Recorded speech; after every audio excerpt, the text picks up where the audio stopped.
what would you say is a healthy balance of recognizing when traumatic things have maybe happened to you, um, but as well as recognizing when it is time to sort of take some of that agency into your own hands?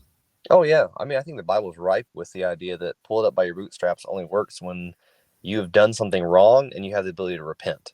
Hmm. Like for Job, for instance, that's what his friends were telling him constantly. Job, you're doing everything wrong. If you just try harder, if you're just less dumb, then your life would be so much better. They didn't have a category for innocent suffering. And that's really what people want to understand is, I can't pick myself up by my bootstraps when I had so much trauma as a child. And I think that's where you have to have a category for innocent suffering and you have to help people work through trauma.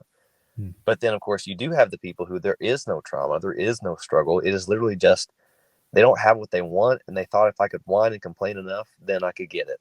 And those are the people you say, you can repent, you can actually change. You can pick yourself up by your bootstraps. But through all that, you still have to recognize I'm still a sinner stuck in my own sin, and I'm dead to do anything. And so I need help. I need something to give me life and give me motivation to change. And that's not going to be will. That's not going to be motivation that comes from self. I mean, that has to be literally just from the Spirit. Hmm. So it's complex. I think each individual is sometimes a mixture of all of those things, and it's easy to try to boil it down into like an archetype, but nobody's an archetype. There's no such thing as a person who's an archetype. We're all complex memories of history, struggle, success.